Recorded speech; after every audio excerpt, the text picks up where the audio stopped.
African Americans are looking for themselves in Africa because we were cut off from what may have been had we stayed here. And Africans are looking for themselves in America and many other countries because they too were cut off from what might have been by their ancestors being taken. And so we have both cultures still searching for something that's still lost. There's a great difference between we and them. One, you saw them that they have more improvement in their life, like financial problems. But when you turn upside down, they also feel sad that they are not with us. They know they are from here, but they cannot stay here. They want to know where they come from. But I'm not happy that they can stay. There's a general knowledge that African Americans were taken from here and sent over there. So that knowledge is there. And I say, in one sense, they look on them as kindred, you know, brothers and sisters. Kindred.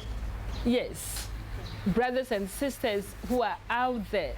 In another sense, you know, the sense I get is that they seem detached, you know, that even members of your family, when they have lived outside for a very long time, you know, here in Ghana, they are behaving that way because they have become Europeanized, and so they'll say, "Oh, you're Brony." So it's not because of any disrespect.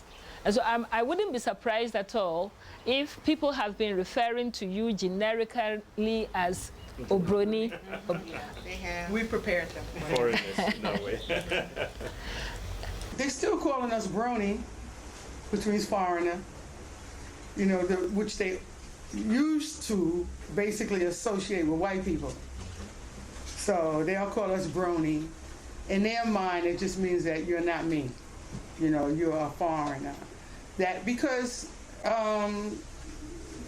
they don't really know that much about the slave trade, for the most part.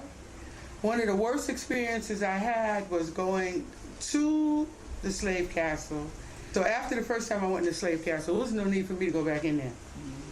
Okay, I done found out everything and more than I needed to find out in that slave castle. So I wasn't going back in there. So there's like a bench outside where you can sit, and it's right in front of the window where you come and pay. And we're offended, I mean the African American, because we have to pay the same as any foreigner. And I don't think that I should have to pay that, because first of all, you let me go, you know, because we had some part in slavery. You let me go. I'm coming home. Hi, Mama. Hi, Daddy. You know, so don't be calling me no foreigner. For the first time, I'm hearing, you know, the chiefs acknowledging that they had actually played a part in the history of slavery. First of all, the story of the slaves has not been a pleasant one for us even to recount. Those of us who are chiefs sometimes regret even some parts that we played. We regret it. The reason why the Germans left here, nobody attacked them. But they get message from home that they have to come back home. So when they are going, they left the castle to the chief of this town. By that time, it was Nana John Kwani who is taking care. The Dutch took over from that time, from 1724, and they were also trying to buy gold, ivory, and slave. When the Germans were here, they are also doing the same slavery. But because our chief was here, he told them they shouldn't buy any female slave from this town, and even a child.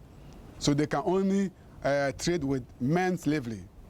So when John Kwani left here, the Dutch bought everything. They can buy slave, women, they can buy men, they can buy children. When I got to play the role of interviewer in Princestown at Fort Fredericksburg, I wrote in my journal that night, that's the first time in my academic career I felt like I've done something professional.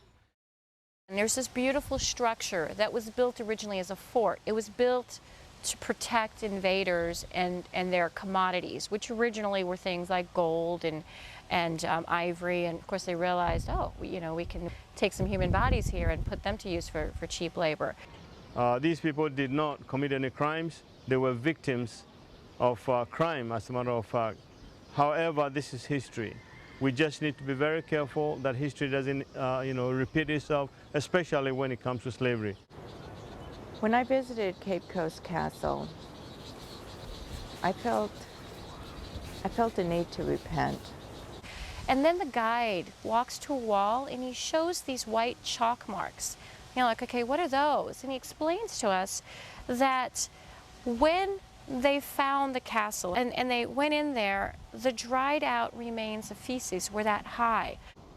One of the things he said was that here was a church and people were in the church and they're praising God, but underneath their feet are people who feel like they're in hell.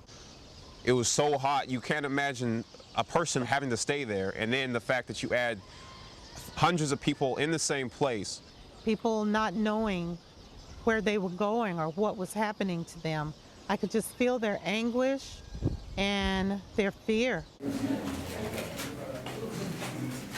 I think when he turned off the lights and we were trapped in darkness, the first thought that I thought was, did he close the door? Is the door closed? How am I getting out of here? I think the only time that I really ever thought about my ancestors being on the same beach as me was when we walked through the door of no return.